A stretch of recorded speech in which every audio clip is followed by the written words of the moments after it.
Ben, tout d'abord, je vous salue. C'est vraiment avec joie que je suis avec vous ce soir, puis que je me réjouis que vous soyez présent, que vous soyez présente. Euh, Ce soir, je vais commenter avec vous un texte du livre de l'Exode, Exode 3, les versets 1 à 14. Je sais qu'il y en a qui ont l'habitude de faire de la Lectio Divina avec moi. Euh, Ce soir, ce ne sera pas à proprement parler une démarche de Lectio Divina. Je vais plutôt faire un Ah commentaire oui, du texte, mais au fur et à mesure qu'on va avancer dans le texte, je vais le commenter verset par verset, en le remettant dans son contexte, mais chaque fois, je ferai aussi une sorte d'actualisation pour faire des liens avec nous. On sait que le thème de la semaine de la parole cette année, c'est Embarquez-vous, disait-il, hein, qu'on disait. Eh bien, ce soir, on va voir que euh, Moïse, c'est quelqu'un qui s'est fait embarquer, hein, un peu malgré lui. Et le passage sur lequel on va se pencher, donc Exode 3, les versets 1 à 14, c'est un passage que je trouve extrêmement intéressant, euh, et ça à divers points de vue. Tout d'abord parce qu'il contient la prière initiale de Moïse. C'est la première fois dans la Bible où le personnage de Moïse nous est montré en dialogue avec Dieu. Cette prière-là, elle est initiale, non pas seulement dans le sens qu'elle est la première, mais aussi dans le sens que ces autres moments de prière vont dépendre en quelque sorte de celui-ci. Et en effet, ce passage-là nous présente, on pourrait dire, la vocation de Moïse. On va voir que Dieu va faire irruption dans sa vie. Euh, et puis, il va lui confier une mission. Et le pauvre Moïse, il va se faire embarquer. Euh, le peuple que Dieu avait appelé, Dieu va intervenir auprès de lui à travers un instrument qui est la personne de Moïse. Hein, Dieu va agir pour les Hébreux opprimés, mais il va le faire. Il a besoin de quelqu'un comme intermédiaire pour pouvoir agir auprès d'eux. Alors, on va voir que Moïse va se débattre dans la prière avec cette mission-là qui lui est confiée. Mission devant laquelle il va essayer de se défiler. Je vous disais que c'est un passage qui est très intéressant aussi parce que ce Dieu-là qui intervient auprès de Moïse, ben, ce Dieu-là est encore vivant. Il est encore agissant aujourd'hui. Dieu continue à faire irruption dans la vie d'hommes et de femmes d'aujourd'hui. Parce que, encore aujourd'hui, comme c'était le cas à l'époque de Moïse, Dieu a encore besoin de collaboratrices. Il a encore besoin de collaborateurs pour faire aboutir ses projets. Alors, par conséquent, Dieu appelle encore aujourd'hui des personnes à qui il confie diverses missions. Alors, quoi faire avec ces appels de Dieu qui parfois sont bien dérangeants pour ceux et celles qui les reçoivent? Comment gérer, comment traiter ces demandes-là? Eh bien, c'est tout le problème qu'aborde le texte sur lequel nous nous penchons ce soir. Alors, le contexte de la vocation de Moïse, c'est que les descendants d'Abraham, Isaac, Jacob sont en Égypte. Et on pourrait dire que c'est un petit peu comme tous ces millions d'immigrés illégaux qui sont aux États-Unis, dont les États-Unis profitent de la force de travail, souvent sans leur donner le salaire minimum parce qu'ils sont des illégaux, mais qui sont menacés, là on sait qu'ils sont menacés par M. Trump, etc., dont on tire profit. Hein? Alors, les descendants d'Abraham sont en Égypte dans une situation de quasi-esclavage où on abuse d'eux. Et c'est dans ce cadre-là qu'ils crient vers Dieu, qu'ils l'appellent à leur secours. Alors voilà le contexte dans lequel va se passer le récit de ce soir. Alors, débutons immédiatement. Moi, je prends la traduction de la traduction officielle liturgique, mais peu importe le texte que vous avez choisi, la Bible que vous avez choisi d'avoir sous les yeux, même si ce n'est pas exactement la même traduction, je crois bien là, que vous allez pouvoir vous retrouver facilement. Prenons le verset 1. Moïse était berger du troupeau de son beau-père Jéthro, prêtre de Madian. Il mena le troupeau au-delà du désert et parvint à la montagne de Dieu, à l'Horeb. Dans la culture du monde biblique, la montagne de Dieu, c'est considéré comme un lieu sacré. Probablement parce que ça rapproche du ciel, hein? Puis à l'époque, on considérait on croyait que Dieu habitait littéralement dans le ciel. Donc, être sur une montagne, c'est être plus proche du ciel. Alors, à cause de ça, ben, la montagne était considérée comme un lieu propice pour faire une expérience de Dieu, pour le rencontrer, pour le prier. Hein. Pensez à Jésus qui allait prier souvent dans la montagne, ou pensez à la transfiguration qui a lieu sur une haute montagne. Alors, un lieu privilégié pour ce que l'on appelle en langage technique une théophanie. Théophanie, ça veut dire une manifestation de Dieu.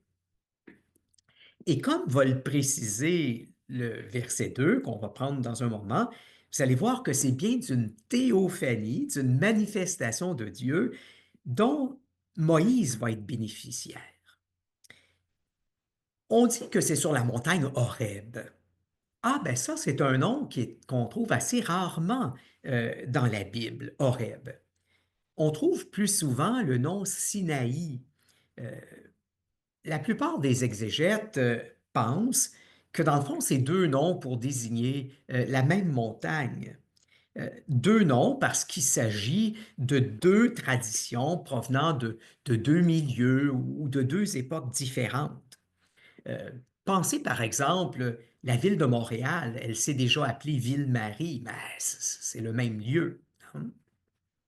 Alors passons maintenant au verset 2. L'ange du Seigneur lui apparut dans la flamme d'un buisson en feu. Moïse regarda. Le buisson brûlait sans se consumer. Dans la tradition biblique, les gens sont habituellement très réservés sur le fait de nommer Dieu directement.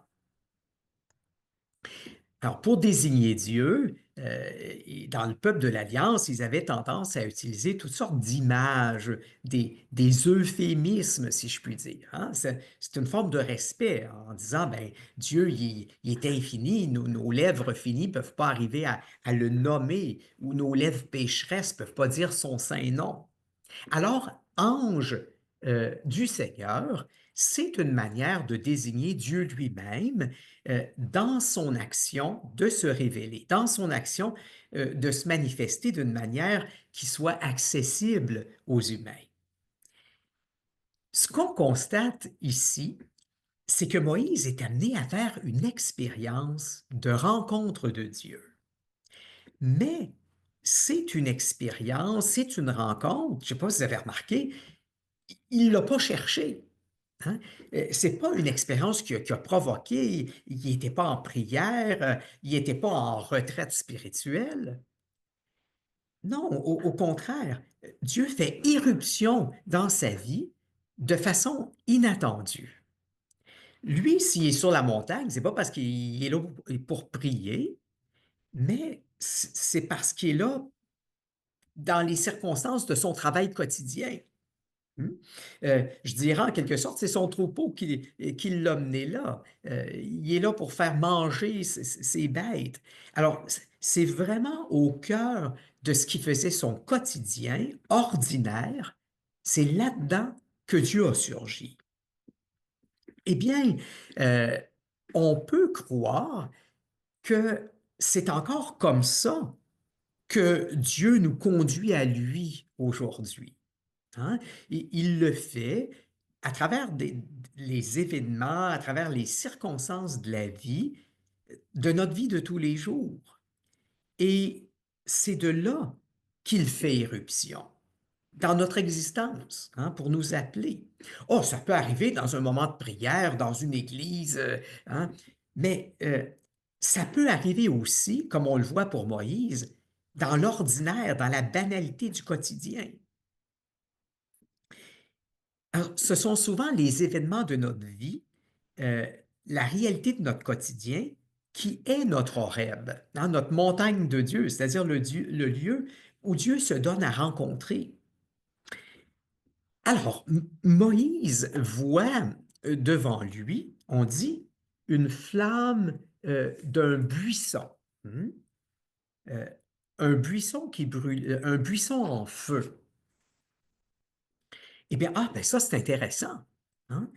Euh, dans la Bible, dans la culture biblique, le feu, c'est un symbole classique pour décrire la présence de Dieu. Hein, le feu, bon, ça apporte de la lumière, ça apporte de la chaleur, du réconfort. Euh, bon, nous autres, on s'en rend peut-être pas compte parce qu'on a de l'électricité, mais dans un monde où il n'y a pas d'électricité, hein, le feu, c'est très réconfortant, c'est la chaleur. Mais en même temps, le feu, là, c'est super fascinant hein, quand on est assis devant un feu de foyer ou un feu de camp. Ça change constamment. C'est attirant. Puis, mais en même temps, on ne peut pas toucher le feu. On ne peut pas le prendre comme tel dans nos mains. Hein, on ne peut pas le saisir. Eh bien, quel magnifique symbole pour parler de Dieu, qui peut être pour nous une lumière, un réconfort, une chaleur, mais qu'on ne peut pas saisir, hein, qu'on ne peut pas posséder. Euh, Passons au verset 3. Hein. On va voir là, au fur et à mesure comment ça va évoluer cette histoire-là et comment ça rejoint le thème de de la semaine de la parole. Moïse se dit alors, je vais faire un détour pour voir cette chose extraordinaire. Pourquoi le buisson ne se consume-t-il pas? Oui, il y a eu une éruption de Dieu dans le quotidien de Moïse, mais c'est une éruption qui demeure quand même discrète. Hein. Dans un premier temps, on voit que Dieu ne s'est pas imposé. Hein. Son signe laissait place, je dirais, à la liberté de Moïse. Moïse aurait pu passer tout droit, hein?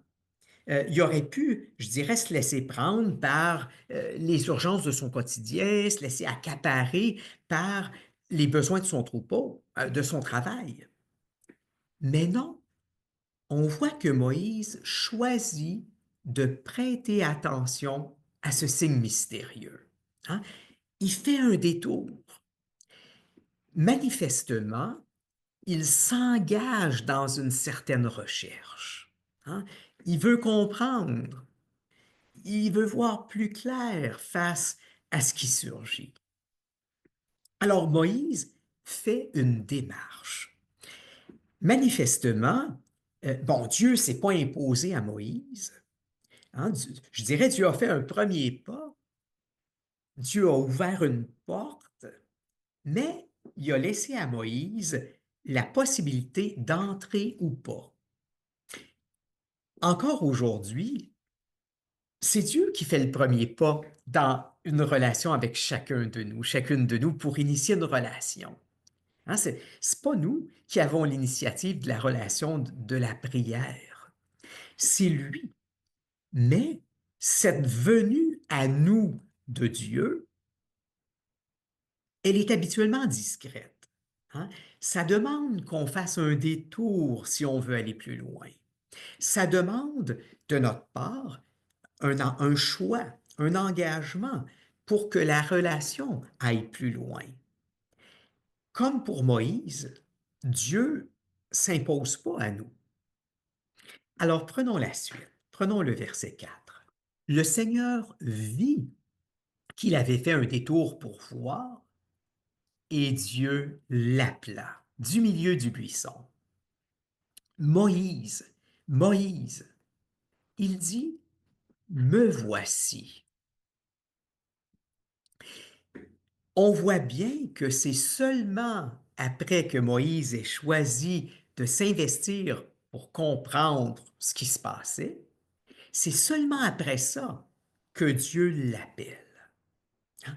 Et remarquons que le texte ne dit plus que c'est l'ange du Seigneur qui l'a appelé, mais le texte dit Dieu l'appela. Alors on a ici la confirmation de l'interprétation qu'on avait faite au verset 2. À cette nouvelle étape de la rencontre entre Dieu et Moïse, c'est encore Dieu qui prend l'initiative. Mais remarquons encore une fois que Moïse choisit d'aller plus loin. Moïse choisit d'aller de l'avant. Hein? Il répond immédiatement, me voici. Ah ben ça, c'est une attitude magnifique. Hein?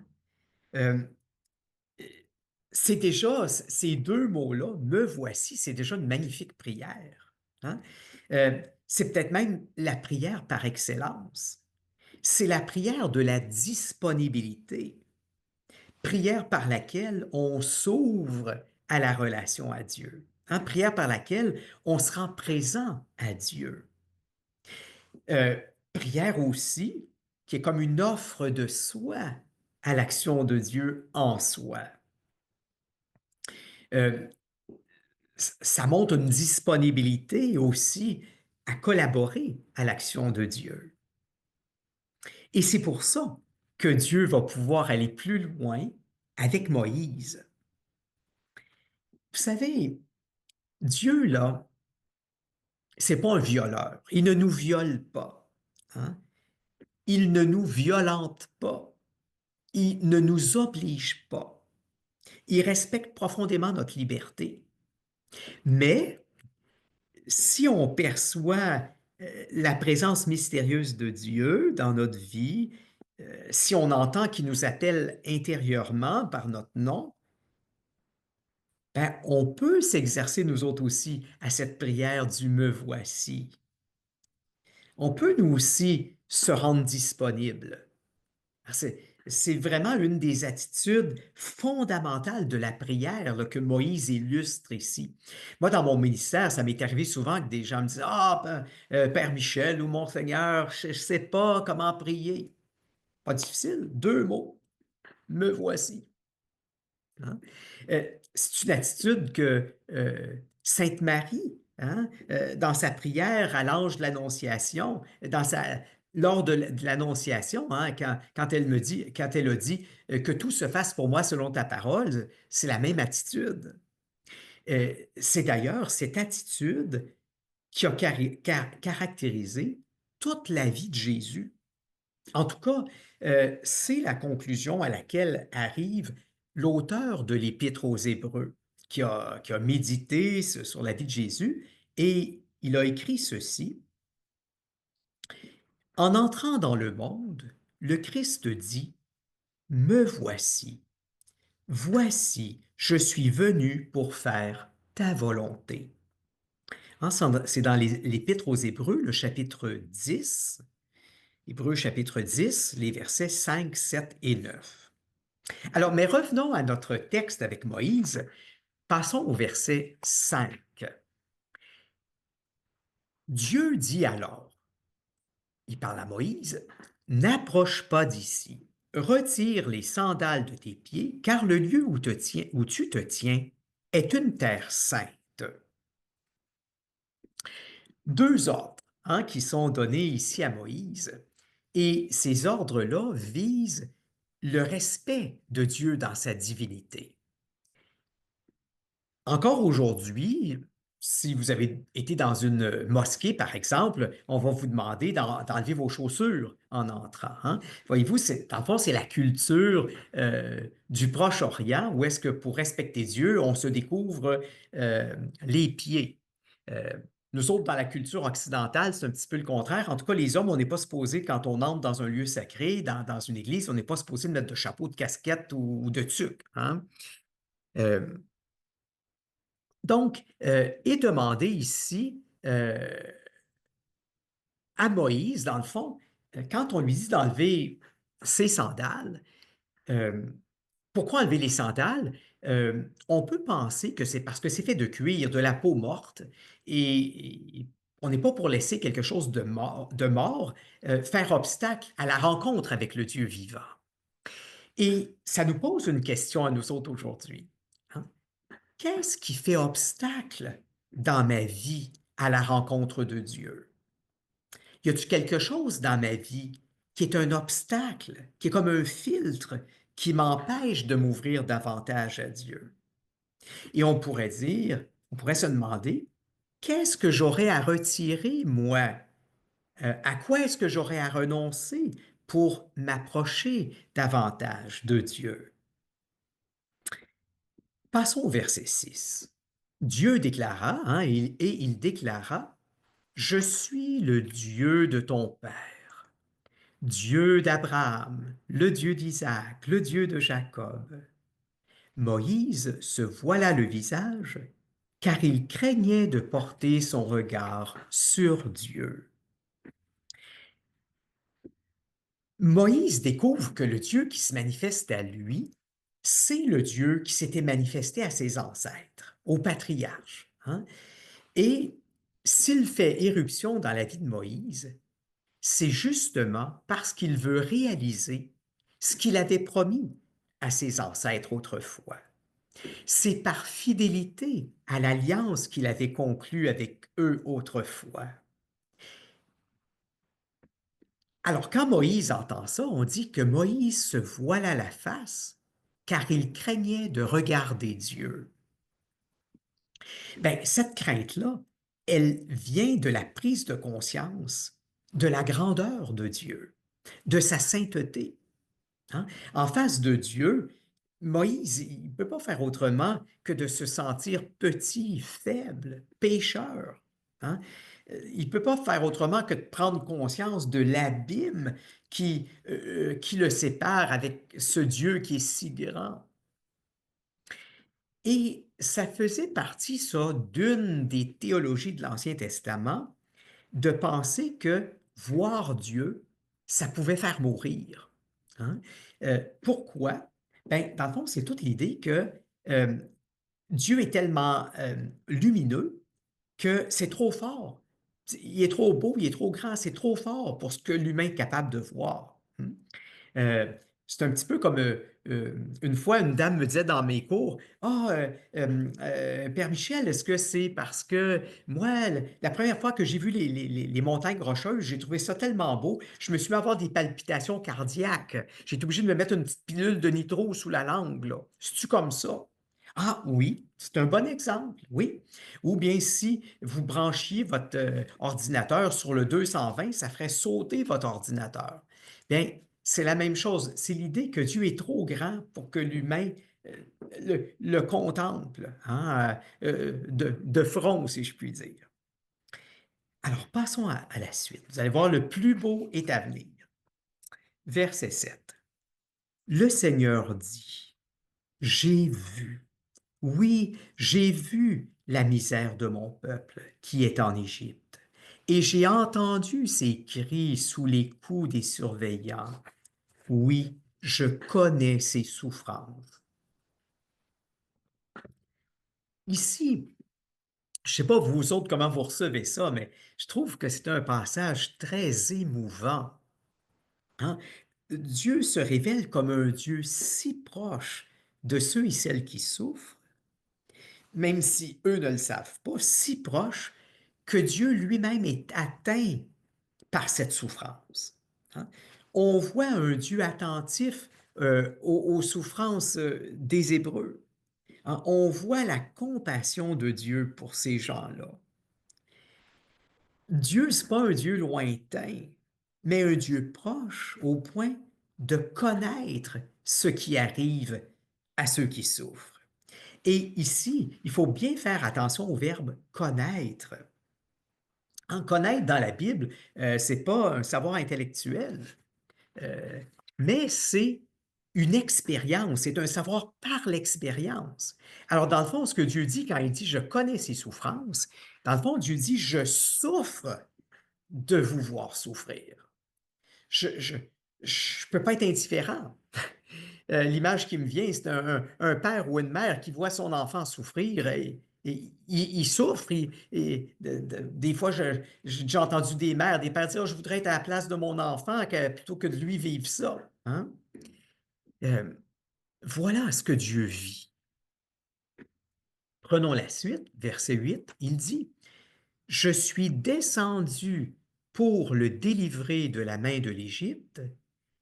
Hein, je suis descendu pour le faire monter vers de ce pays, vers un beau et vaste pays, vers un pays ruisselant de lait et de miel, bon, etc.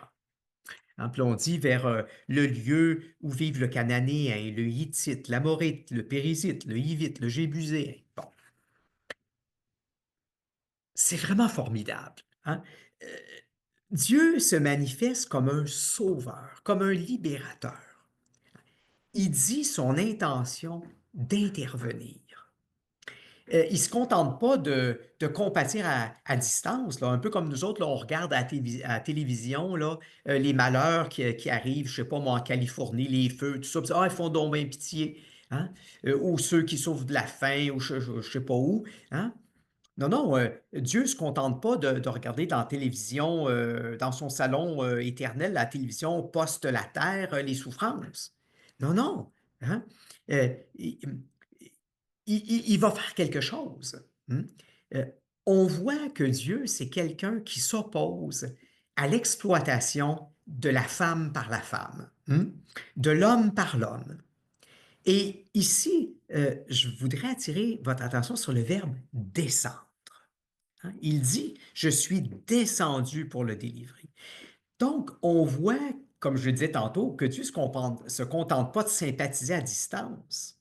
Non, il quitte les hauteurs sacrées qu'il habite pour descendre vers l'humanité souffrante.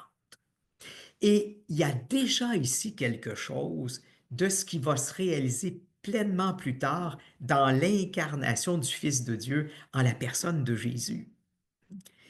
Et non seulement il descend, mais on dit qu'il descend pour faire monter. Bon, en bas, c'est le lieu de l'humiliation, c'est le lieu de la souffrance.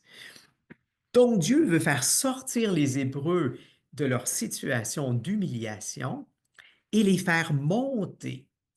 Donc il fait quelque chose, il s'engage pour leur faire retrouver leur dignité. Il dit qu'il veut les amener vers un pays ruisselant de lait et de miel. Donc, dans le fond, ce que Dieu veut pour eux, c'est une situation meilleure que l'état d'esclavage euh, dans laquelle ils se trouvent. Puis il va faire quelque chose pour réaliser ça.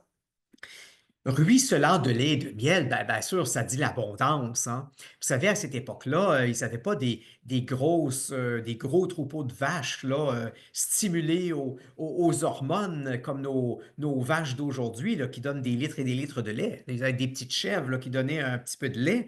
Donc, parler de ruissellement de lait, ça veut dire une situation vraiment d'abondance. Et le miel, ben, c'était considéré comme l'aliment le plus doux, le plus savoureux à la bouche. Donc, Dieu veut pour eux autres une situation d'abondance et de bien-être. Donc, ça évoque une situation de bénédiction. Je prends la suite. Maintenant, verset 9. Maintenant, le cri des fils d'Israël est parvenu jusqu'à moi, et j'ai vu l'oppression que leur font subir les Égyptiens. Donc, on n'a pas rien de neuf là. Mais là où ça nous intéresse particulièrement, c'est les versets qui viennent. Prenons le verset 10. Maintenant, donc, il parle à Moïse, va, je t'envoie chez Pharaon, tu feras sortir d'Égypte mon peuple, les fils d'Israël. Ah, là, c'est là que ça commence. Hein? Ici, nous sommes en face d'un véritable récit de vocation. On a vraiment un appel. Moïse, on voit qu'il est choisi pour être l'instrument de la libération que Dieu veut accomplir. C'est toute une responsabilité, là, ça, qui est confiée à Moïse. Dieu veut qu'il aille vers Pharaon et qui fasse sortir le peuple de la situation d'esclavage. Ce qu'il faut savoir, c'est que l'Égypte, à cette époque-là, c'était la superpuissance mondiale. Un peu, je ne sais pas si vous considérez que c'est les États-Unis aujourd'hui qui est la superpuissance mondiale, ou la Chine, ou la Russie, je ne sais pas, là. Mettons que c'est les États-Unis. Imaginez là, que Dieu vous dise, là, tu vas aller voir Monsieur Trump, puis tu vas lui dire, ça va faire vos affaires. Puis là, vous allez laisser tranquille les immigrants, puis vous allez arrêter de leur faire peur. Je ne sais pas comment vous vous sentiriez devant cette mission-là. Remarquez que c'est un peu ce qu'a fait l'évêque épiscopalienne cette semaine à la célébration à laquelle M. Trump a assisté. Mais revenons à notre cas ici. Alors, ce qu'on réalise ici, c'est que c'est pas pour rien que Dieu s'était manifesté à Moïse. Peut-être que vous vous disiez, il est donc bien chanceux, Moïse, d'avoir une belle rencontre de Dieu comme ça, d'avoir un buisson ardent. J'aimerais ça en avoir un dans ma chambre, dans mon salon, hein, que Dieu m'apparaisse comme ça. Mais là, on se rend compte que, oh, c'est impliquant, là, cette manifestation de Dieu. On se rend compte que si Dieu s'est manifesté à Moïse, s'il lui a donné cette grâce-là, c'était pas pour son seul bénéfice à lui, c'était pour que ça rejaillisse sur une mission, pour une mission de libération pour tout le peuple. Et je vous dirais que c'est toujours comme ça dans l'Ancien Testament. Quand quelqu'un est choisi par Dieu pour vivre une rencontre intime avec lui, pour recevoir une grâce, c'est en vue d'une mission auprès des autres. Et c'est là que notre pauvre Moïse est en train de se faire embarquer. Hein? Et c'est ici que nous rejoignons le thème de la semaine de la parole. Euh, dans la Bible, grâce, rencontre de Dieu et mission et appel, c'est toujours interrelié ensemble. C'est comme vous autres. C'est une grâce extraordinaire de passer une soirée avec moi, vous ne trouvez pas? Hein, d'avoir cette belle conférence. Ah, mais c'est peut-être parce que Dieu a quelque chose à vous demander. Moi, je ne sais pas quoi. Mais si le Seigneur vous donne cette grâce de ce temps particulier avec lui, à travers moi, il y a peut-être quelque chose à vous demander. Faites attention. Vous aussi, vous êtes peut-être sur le point de vous faire embarquer. Mais revenons à notre texte, à la mission de Moïse. Il y a deux composantes à sa mission. Tout d'abord, aller vers le Pharaon et deuxièmement, faire sortir le peuple. On remarque qu'il n'est pas question de faire entrer le peuple dans la terre promise. Ça, c'est quelqu'un d'autre qui le fera. Hein, ça sera son successeur, hein, Josué. Ce sera l'appel de quelqu'un d'autre. Mais, donc, sa première mission, aller trouver le Pharaon, c'est une mission d'une grande ampleur. Et Moïse ne sera pas capable de l'accepter sans passer par l'étape de la prière. Hein, c'est la prière de disponibilité qu'il a faite tantôt qui fait que là, il a entendu l'appel. Mais s'il ne continue pas à prier, il ne sera pas capable de dire oui à cet appel-là. Hein, c'est aussi à travers la prière qu'il va pouvoir cheminer pour demeurer capable de se lancer dans l'aventure que Dieu lui propose. Moi, ça me fait beaucoup penser à ce qui m'est arrivé il y a un an. Il y a un an, quand le nonce apostolique, le représentant du pape François, m'a téléphoné pour dire, le pape François vous a nommé évêque de Bathurst. Oh là là là là là! Je n'ai pas été capable de dire oui tout de suite, là. Je me sentais pas mal dépassé par ça. Et j'ai eu besoin de journées et de nuits dans la prière pour arriver à dire oui. Mais revenons à Moïse. Hein, Passons au verset 11, voir qu'est-ce qui va arriver. Qu'est-ce qu'il va faire avec cet appel-là? Moïse dit à Dieu, qui suis-je pour aller trouver Pharaon et pour faire sortir d'Égypte les fils d'Israël? Bon, pourquoi est-ce que Moïse réagit comme ça? Hein, c'est quoi le sens de son questionnement? Bien, il y a certains biblistes qui vont dire, ah, ben, c'est parce que c'est une réaction d'humilité de sa part. Hein? Moïse était si humble et tout ça. Hein? Euh, il y en a d'autres qui disent que c'était plutôt une réaction de peur. Ben, pour ma part, je pense plutôt que le pauvre Moïse, il se sent humainement dépassé par la mission qui lui est confiée.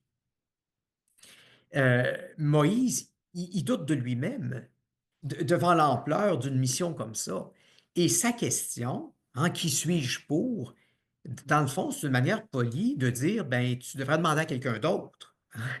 C'est une manière polie de dire, ben, je ne suis pas sûr que ça me tente de dire oui à ça. Hmm? Moïse éprouve des résistances à accepter cette mission.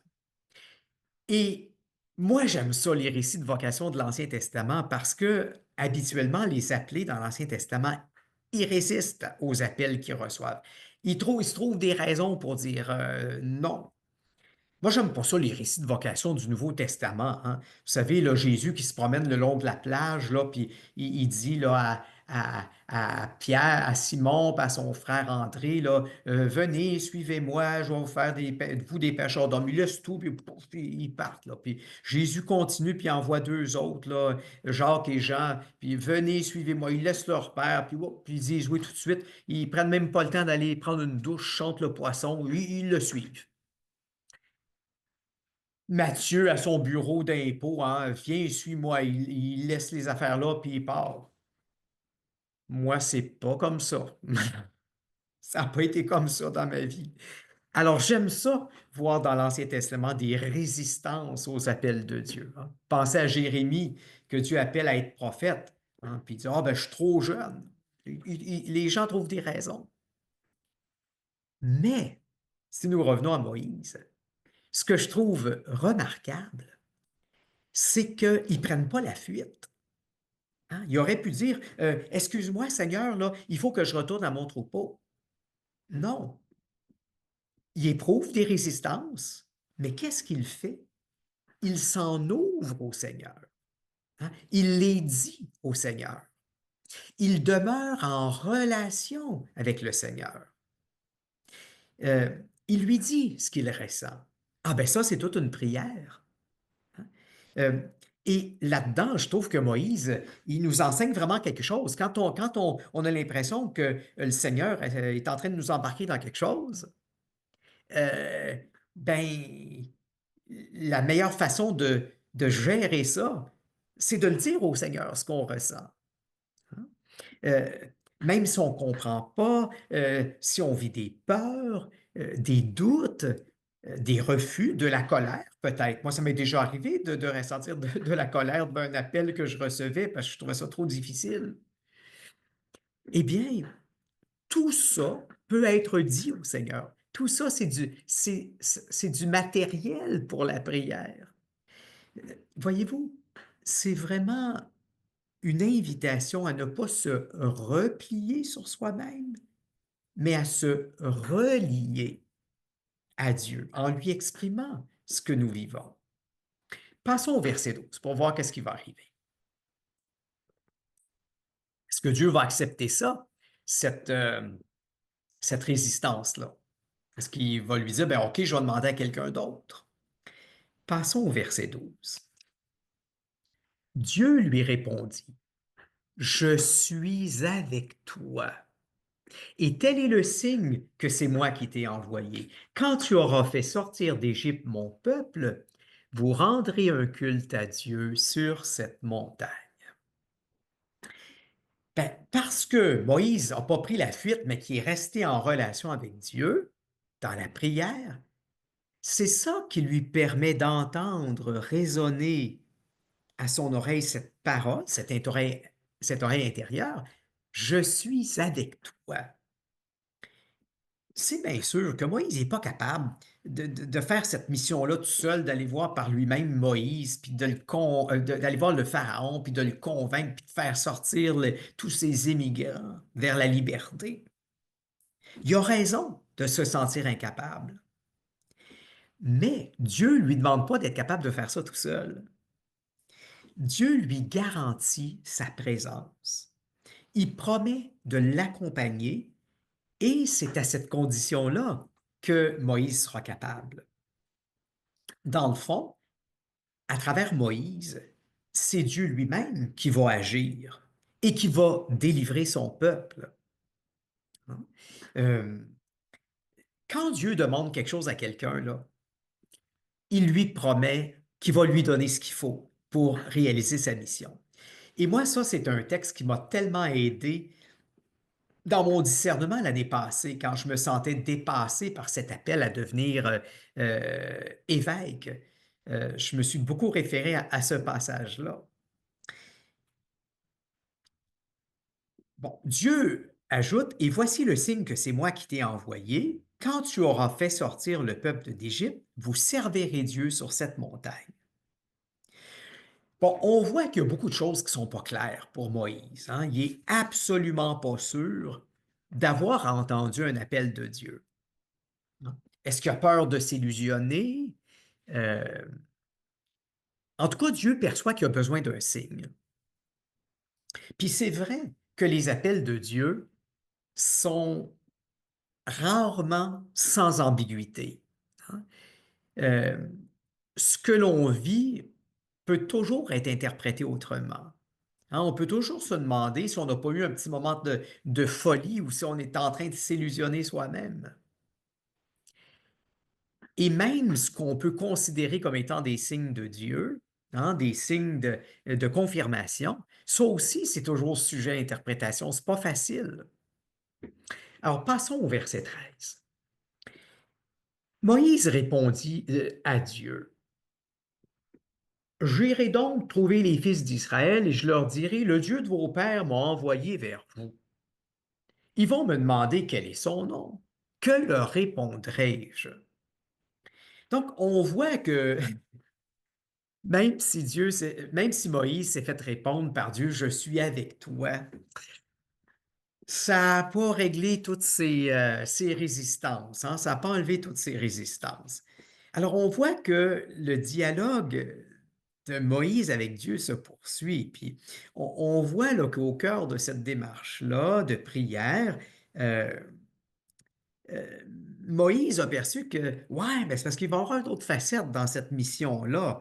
Il va devoir prendre la parole devant le peuple. Il va devoir faire connaître le projet de Dieu. Hein, c'est vraiment une mission prophétique. Et il va devoir être porte-parole de Dieu devant les Hébreux. Alors, Moïse, il ne se sent pas capable. Hmm. Alors, voilà que Moïse pose une deuxième question à Dieu. Et je pense bien que cette deuxième question, c'est une nouvelle résistance, hein, à dire oui à l'appel de Dieu. Euh, la première question, c'était un doute sur lui-même. Qui suis-je pour aller? La deuxième question, c'est un doute sur Dieu. Hein? T'es qui, toi, hein? Pour que j'aille parler de toi, que je m'engage là-dedans. Je ne te connais pas assez pour m'engager pour toi. Je te connais pas assez, je ne suis pas assez compétent pour faire quelque chose, pour faire ce que tu me demandes. Comment je pourrais embarquer dans une aventure d'une ampleur comme celle-là avec un Dieu que je connais à peine ou à peine par oui-dire là, de la part de mes ancêtres? Voyez, Moïse, il sent qu'il va se faire embarquer, puis il veut pas trop.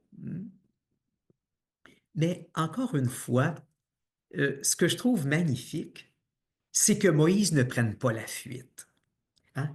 Puis il s'enferme pas non plus en lui-même, mais il continue à demeurer en relation avec ce Dieu mystérieux qui se manifeste à lui. Et très simplement, il lui communique ses états d'âme, ses questionnements, ses doutes.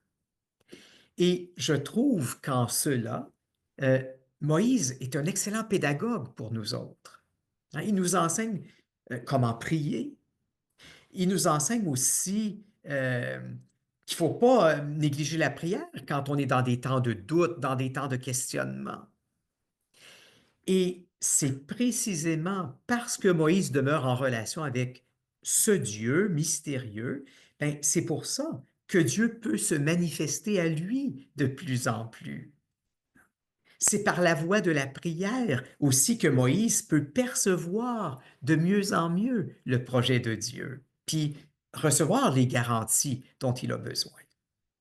Passons au verset 4, pardon, 14, qui sera en fait notre dernier pour ce soir.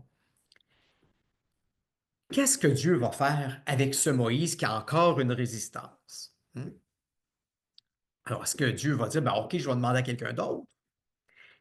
Prenons le verset 14. Dieu dit à Moïse, je suis qui je serai. Tu parleras ainsi aux fils d'Israël. Celui qui m'a envoyé vers vous, c'est je suis. Oh, réponse mystérieuse, difficilement traduisible de l'hébreu au français. Alors, vous savez, tout ce texte sur lequel nous travaillons ce soir a été écrit en hébreu. Et la réponse en français, telle que c'est traduit, c'est pas très satisfaisant. D'ailleurs, si vous êtes comme moi, vous ne comprenez pas grand-chose spontanément là-dedans. On a besoin de passer par l'hébreu, je dirais, pour bien comprendre. Dans cette réponse, il y a 2 fois le verbe être. Et en hébreu, il y a 2 grands modes de temps de verbe. Il y a ce qu'on appelle l'accompli, ça désigne les actions passées, et il y a ce qu'on appelle l'inaccompli. Donc, ça, c'est pour des actions qui vont venir ou qui sont en train de se réaliser. Bon. Alors, dans cette réponse mystérieuse de Dieu, le verbe être, il est 2 fois à l'inaccompli. Alors, c'est pour ça que j'aime pas quand on traduit je suis qui je suis, parce que euh, le verbe être à quelque chose qui ressemble un peu à quelque chose en devenir ou à un futur. Bon. Mais aussi, en hébreu, le verbe être, ça n'a pas le même sens que dans nos langues occidentales. Nous, le verbe être, ça nous fait penser à quelque chose de statique, à l'existence, je ne sais pas trop quoi. Mais en hébreu, le verbe être, c'est un verbe d'action. Hein? Si on dit je suis, là, ça veut dire je te fais sentir ma présence. Regardez, là, je fais bouger vous voyez l'image, là, vous voyez les effets de ma présence. Hein? Alors, ce que Dieu dit à Moïse, c'est tu veux savoir qui je suis? Eh bien, embarque dans l'aventure que je te propose. Et c'est dans la mesure où tu embarqueras dans cette aventure que là-dedans, en disant oui à ce que je te propose, là-dedans, tu vas faire l'expérience que je suis agissant avec toi, pour toi, à travers toi. Hmm? Moïse, là, il aurait aimé ça dire à Dieu, là, donne-moi une définition de qui tu es, là, Dieu, puis si ça fait mon affaire, je vais embarquer. Ça ne marche pas comme ça, le Dieu de la Bible. On ne peut pas le connaître théoriquement à travers des livres. Le Dieu de la Bible, on découvre qui il est en disant oui à ses appels. Puis c'est quand on embarque avec lui que là-dedans, il nous fait vivre quelque chose qui nous permet de le découvrir. C'est un peu comme tu veux apprendre à nager. Ben, tu as bien beau lire bien des livres sur l'art de la natation. Tant que tu ne te jetteras pas à l'eau, le pauvre toi, tu n'apprendras jamais à nager. Ben, c'est la même chose. Tu veux connaître Dieu, tu vas le savoir quand tu vas te jeter dans l'aventure de la foi et que tu vas dire oui aux appels qu'il te lance. Alors, la réponse de Dieu à Moïse, c'est va de l'avant. Hein? Entre dans l'aventure, fais-moi confiance, Et là-dedans, tu découvriras que je suis, c'est-à-dire celui qui agit, celui qui accompagne. Alors voilà.